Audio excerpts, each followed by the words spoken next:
Annyeonghaseyo! Say what? 안녕하세요.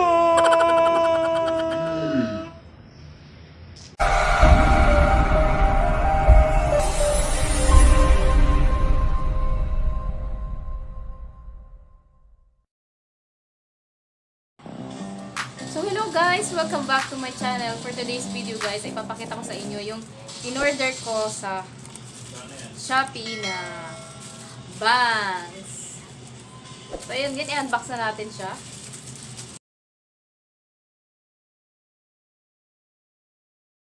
Kulay brown. Ang hirap kasi mag-bangs. So ito, pwede mo siyang tanggalin. Kita nyo naman siguro to na in-order to ng mga ibang mga nag-vlog. Oh no! I-try din natin, di ba? Para hindi na tayo kailangang magupit-gupit pa ng bangs kung gusto natin. So, bumili ako ng dalawa. Magkaibang kulay sana yung bibilhin ko. Kaya lang, hindi ko alam paano yung order yung magkaibang kulay. So, dalawa na lang, dalawang kulay. Brown siya. Ito yun guys. So, pinabili kong bangs. So, i-try na natin. Ganito pala siya guys. So, tingnan natin kung paano ito gawin. Ayan o. Ganyan. Ganyan. Ay, ikiklip siguro yung ulo. So, ganyan. Hindi na pa siya, guys. Kailangan, iipit natin ganito. Ay, nakatanggal. Hindi ko alam mo paano iipit, guys. Aray ko, makakalbo yata ko dito.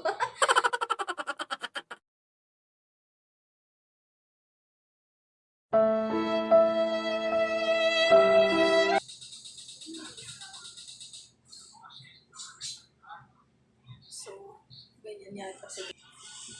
Annyeonghaseyo! Opa!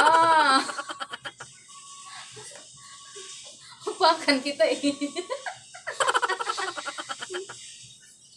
Annyeonghaseyo. Saranghaeyo.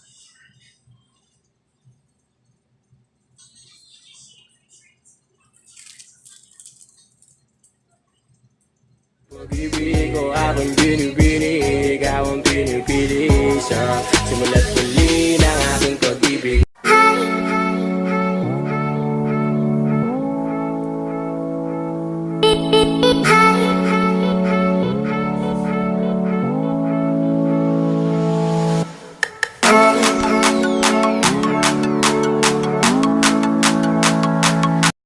Kung saan inaano yung... Halika dito. Saan, saan ilalagay yung... Iipit mo lang pala to. Ito. Ay, alam mo yan. Gaganunin mo lang siya para mag-ipit siya. Ganun mo siya. Susuksok mo sa buhok mo siya ganun. Tapos, gaganon mo. Ayun, di ba? Kahit ganyan-ganyan. Ayan. Hindi pala... Ayan o. Hindi siya makapit. Yung kiss lang niya. Ayan o. Ay, ulta. Dahil mo pa din na yan. Oo, order na kita bukas. Ayun. Dahil mo lang. Anyong! Anyong. Ay, hindi ka na magpapakirap, di ba? O, sabi ko lang pa ako. Ang ganda niya. Ito na make-up mo lang. Bagay may kakarin mo lang ng hair. Really good. Yan lang. So, hindi ko na kailangan maglagay ng bangs. So, pakahirap magputol ng bangs. Kasi kulot yung buhok ko. Ang hirap-hirap lang talaga niyang gawin. So, ayun guys. Kung gusto niyo nito guys, bumili ng bangs, mag-order lang kayo sa Shopee. Napaka-affordable. Super affordable lang to. Murang-mura lang. Kaya-kaya ng inyong mga bulsa. At ayun, cute-cute siya. Tingnan mo. So yun guys, maraming salamat sa inyong panunood at hanggang sa muli natin pagkikita. Huwag kakalimutan po na mag-subscribe po kayo sa aking channel at syempre, huwag rin kalilimutang pindutin ang notification bell para mas updated po kayo sa mga susunod ko pang mga video. Have a good day and God bless you all. Bye-bye! See you all. Bye guys! Thank you so much.